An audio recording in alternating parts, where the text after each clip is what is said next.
చచ్చిన పాముని మళ్ళీ ఎవరైనా చంపుతారా బ్రదర్? ఒక్క నిమిషం ఆలోచన చేయండి. ఈ రోజు మన మాజీ ముఖ్యమంత్రి పులివెందల పులి అని చెప్పుకునే ఈ పిల్లి జగన్మోహన్ రెడ్డి గారు మాట్లాడుతున్న మాటలు ఏంటంటే కామెడీగా ఉంది. ఎందుకంటే మాట్లాడితే కుటుంబ ప్రభుత్వం నన్ను అంతా ముందించాలని ప్రయత్నం చేస్తుంది, నా మీద కుట్ర చేస్తుందని చెప్పి మీడియా ముందుకు వచ్చి మాట్లాడుతున్నాడు. మేకపోతు గాంభీర్యం ప్రదర్శిస్తున్నాడు.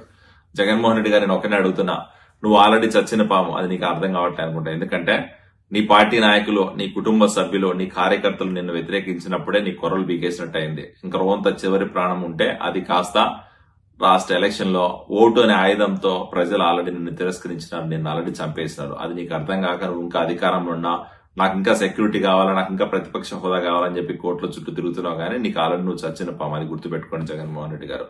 ఆయన నిన్ను చంపాల్సిన అవసరం మాకేముంది చెప్పండి?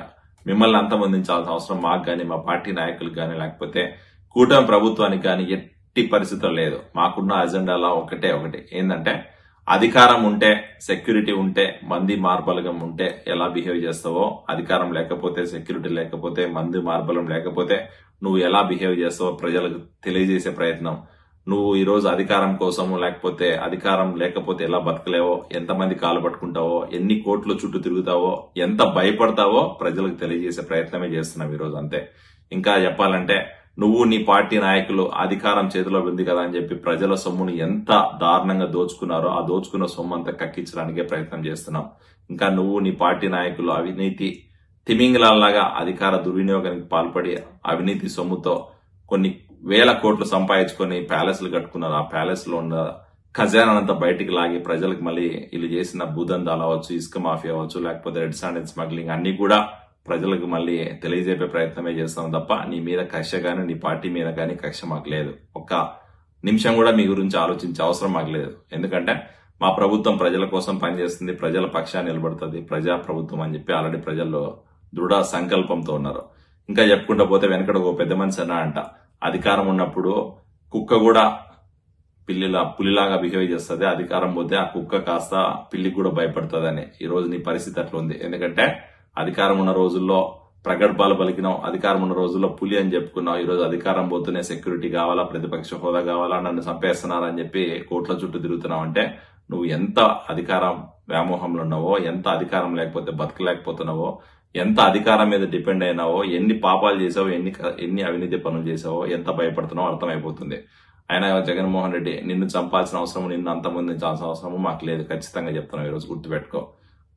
మేము అంతమొందించే పని కూడా లేదు. ఎందుకంటే ఆల్రెడీ చచ్చిన పామే.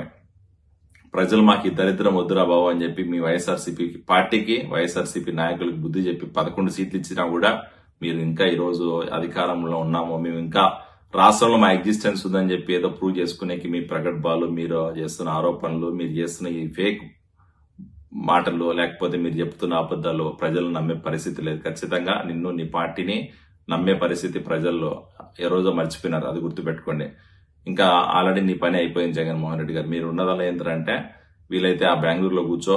ఎందుకంటే నువ్వు ఎలాగో బయట కంట్రీస్కి పోనీ కూడా వీసా ఇయ్యరు, నీకు పాస్పోర్ట్ కూడా ఇయ్యరు. కాబట్టి నీకు ఉన్న ఆప్షన్ అలా ఏంటంటే, అటు బెంగళూరులో కానీ, లేకపోతే ఇటు పులివెందులో కానీ కూర్చొని మహా అయితే ఏదో కొన్ని ఎమ్మెల్యేగా నీకున్న పనులేదు చూసుకుంటే బెటర్. నీకెప్పుడు మళ్ళీ ప్రతిపక్ష హోదా గానీ, నీకెప్పుడు సీఎం అయ్యే భాగ్యం కూడా రాష్ట్ర ప్రజలు కల్పించారనేది గుర్తుపెట్టుకోండి. ఎందుకంటే మీరు చేసిన పాపాలు అలాంటి ఒక్కొక్కటి బయటకు వస్తున్నాయి.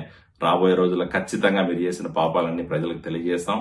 మీ పార్టీ నాయకులు చేసిన ఈ దందాలన్నీ కూడా బయటికి తీసుకొస్తాం. నీ పార్టీని నిన్ను భూస్థాపితం చేయడానికి ప్రయత్నం చేస్తాం తప్ప నీ మీద గానీ, నీ పార్టీ నాయకుల మీద గానీ పర్సనల్ గా అటాక్ చేసే పరిస్థితి గానీ, పర్సనల్ అటాక్ చేసిన అవసరం కూడా మాకు లేదని చెప్పి గుర్తుపెట్టుకోండి.